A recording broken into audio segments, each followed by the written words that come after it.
Right, today we're going to follow on with our Atari 65XE videos, and the previous one was the restoration of the case, and now we're going to look at the machine itself. The 65XE was one of the last of the 8-bit Atari computers. It was kind of the final hurrah because it was literally a remake of the original Atari 400-800, and it was quite a nice looking machine. It was cost reduced to a point because everything in that era from the middle to late 80s was in a huge price war with everything that was going on. The computers themselves were now consumables and the manufacturers were being squeezed in the market, so companies like Atari had to keep on reducing the cost to make the sales, and because of that the 65XE was born, and arguably it was one of the nicer looking machines out on the market, and it was intended to fit in with the Atari ST and have the same kind of design line as the Atari ST. So we're going to have a nice look at the Atari 65XE and to see what it was all about. So we're going to take a look at the Atari 65XE, and overall it's a nice looking machine. It's done pretty much in the style of the Atari ST, and it was meant to fit in, and it's got much the feel and much the look of the more modern Atari ST 1632-bit machine, but this is an 8-bit machine, and its heritage dates back to the Atari 400 and 800, and then even further back than that to the actual video game system, the VCS. But looking at this machine, it's quite a nice sturdy unit. It's well built, the plastics aren't cheap and cheerful, it's got a nice slanted grille, and it's also got the ST style function keys on there, which are quite nice because it kind of changes the aesthetics of the machine itself. The keyboard is a better quality and it feels nicer than the spongy Atari ST, and even when new the Atari ST keyboard felt a little bit spongy. So this one hasn't got a bad action to it at all, and you know, it is very nice to type on. It's not quite Texas Instruments TI-994A kind of feel, or even the Atari Mega ST feel of its keyboard, but it's not bad. It does its job quite nicely.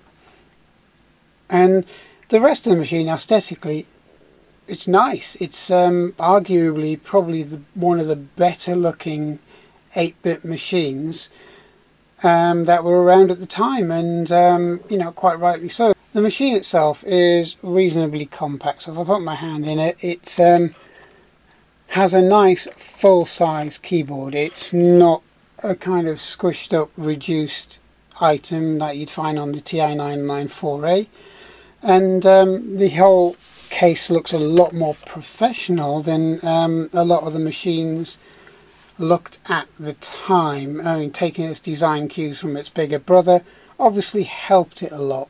It was sold as the 65XE. It was kind of billed and originally designed as a kind of a low-cost machine, and for markets such as Poland, but you know, it gained a lot of traction throughout Europe, and it was also reasonably popular in the UK, mainly because of its software catalogue and its compatibility with the older machines. So it was XL compatible, which is why, you know, the X in the name kind of was alluding to that and suggesting that. So most of the software, especially the cassette based software, etc., would run quite happily on this machine. It gave you a huge library that you could choose from. Now, one of the biggest issues with this is that it had a bigger brother, which is the 130, and it had twice the memory of this. This is a 64K machine, and so a lot of the software that you might find was specifically written for the larger machine, but to be honest, the bulk of the software for the Atari 8-bit range would run quite happily on this machine. And that was one of the advantages of this machine, is the back catalogue of software. Now if we look around the machine, apart from the function keys and the nice keyboard and the quite nice design of the overall machine, if we turn the machine around to give you an idea, you basically have a peripheral port, which was a serial port. Now the serial I/O port was the forerunner to what we know today as USB. It was a nice system, it worked, and everything that was daisy chained on this was assigned its own address, so you didn't have to do anything. You just literally plug and play on this interface here. So you have your cartridge port, which is virtually the kind of naked version of what you would find on an Atari 400, 800, and under the cartridge slot on the XL models. And then you have your expansion port here, followed by monitor, RF, power, and then right at the end your on-off switch, which was a nice touch. And that was virtually it for as far as the ports were concerned. And if you look closely on here, this serial port, or the SIO port, was used for everything from modems to printers to your cassette deck, etc. So it was a universal serial port basically, long before USB was ever thought of or brought in on modern PCs. On the side we have two fully fledged Atari joystick ports, which was kind of normal on most Atari machines and was adopted throughout a lot of the micros of the era. And there's nothing on the other side. It looked very Atari ST-esque, so it fitted in with the more modern machine. The processor on this was a 6502C and it ran at 1.79 megahertz. It had 64K RAM, 24K ROM, and it used the XL operating system of the machine prior to this. And the resolution was quite good for its day. It was 320 by 192 maximum, up to 256 colours on this machine, and it has basically a 40 by 24 text mode. And as I say, the bus was the Atari serial bus, SIO as some people called it, etc., but it was just a serial bus and it worked very well. And the other good thing about this machine, it has built-in BASIC, where the original Atari 400 and 800 you had to have a basic cartridge to do anything with it. This also had it built in, and it's quite large ROM that was on this machine. Really, it was a straight replacement for the 800 XL. Didn't add much more new other than the version of BASIC, and it updated its looks.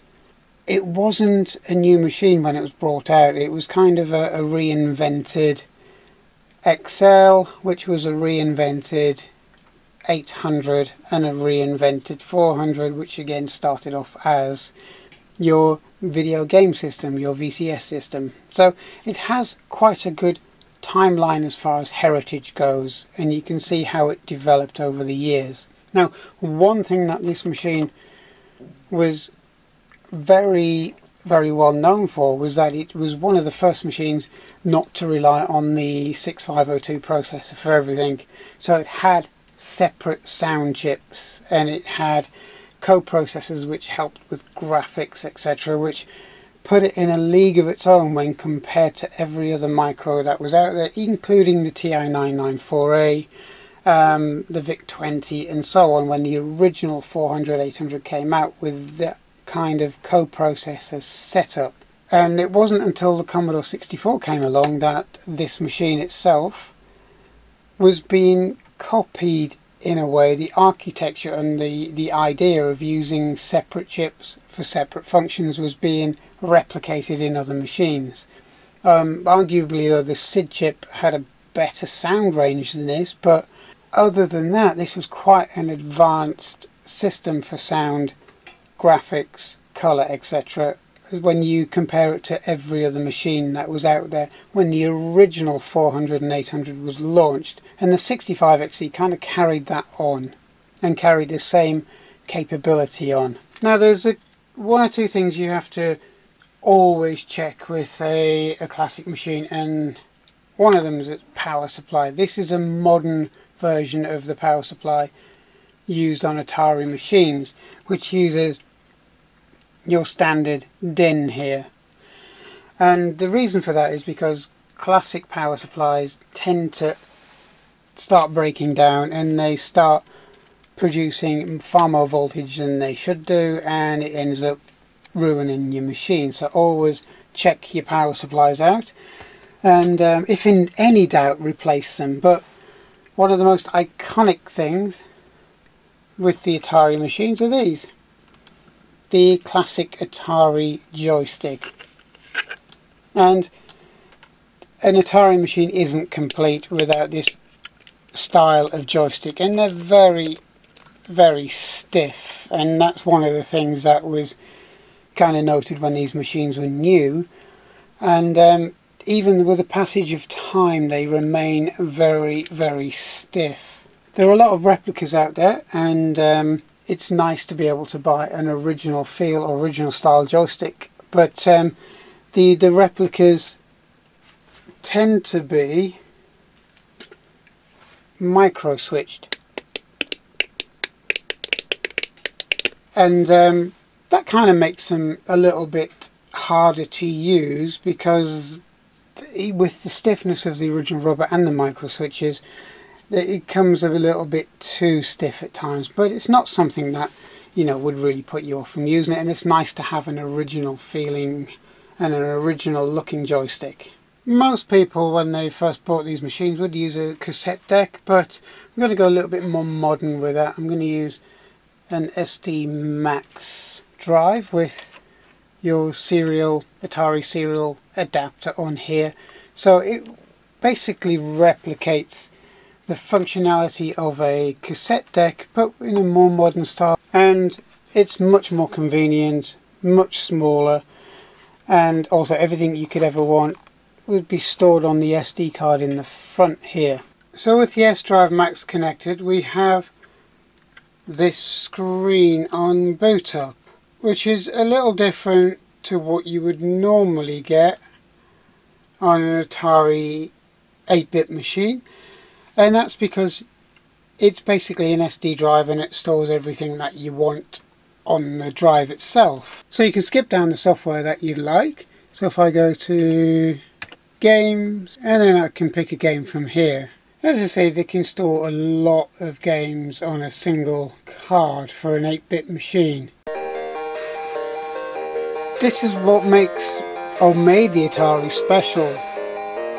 Music like this from an early 8-bit machine from 1979.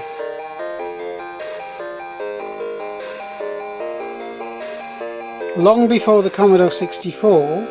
I mean, technically, and for, you know, clarity, it's not far away from the SID chip. It's certainly massively better than the AY sound chip, and you can see why these machines got the reputation they had as fantastic gaming machines. And you say the graphics on these machines weren't bad at all. They were certainly better than some of the Sinclair range of machines, and graphically, pixel for pixel, they were also a lot better than the Commodore 64. And again, here's another example of some music from the Atari 65 XE, which is no different to the Atari 4, 8 and XL ranges.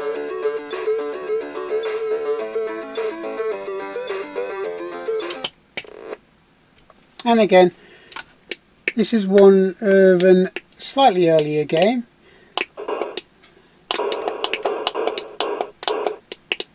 Quite a clicky joystick, but you get the idea, and it's, you know, there's none of the colour clash that you get on a Sinclair Spectrum, and it's graphically pretty well done. So we'll come to some of the older games now, just to give you an idea of what they were originally like. So we'll go for Arkanoid, and as you can see, Arkanoid is just Arkanoid, but the sound even on these early games is very clear.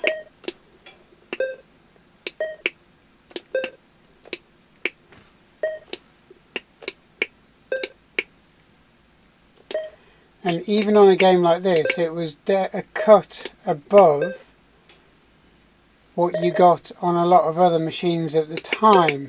Remember, it was at a time when the ZX81 was out with no sound, TRS-80 was out with no sound. So the original 400 and 800 were streets ahead, and they kind of at the time deserved their slightly higher price tag when compared to other machines. But the 65XE kind of builds on the aesthetics and has slight improvements, but is overall a good all-rounder. And this is a really early game from 1981.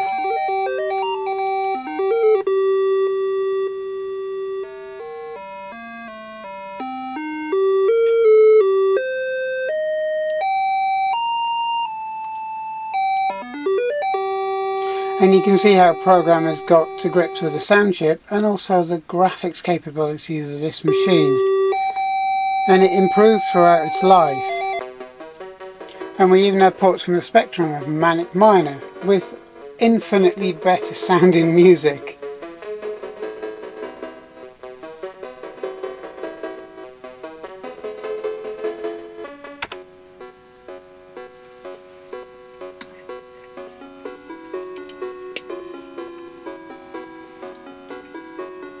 I mean, the game plays roughly the same,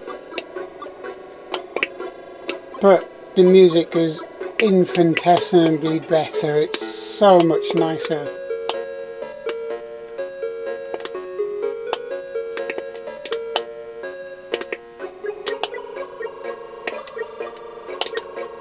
Just if the ZX Spectrum had the same sound capabilities as this, it would have been a much different machine, but it just shows you how far ahead the Atari range of 8-bit machines were, because long before the ZX Spectrum was launched, you had the original Atari 400 and 800, and they were way ahead of its time. It's just a shame that Atari didn't develop the 8-bit line as much as it really could have, but then again, it kind of turned into the 16-bit or 1632 Atari ST, which was again a much more capable machine than even the original 8-bit machines were, but machines such as the 65 SE is a worthy addition to anybody's collection, and it's good fun even today. And here's Jet Set Willy on the Atari 8-bit line.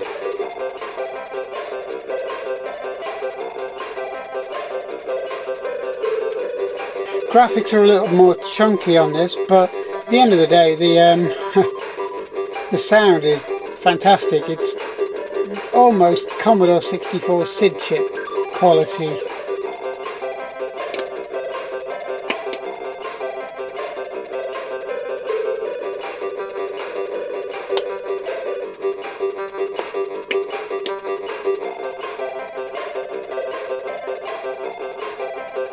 And it makes a lot of difference to the game.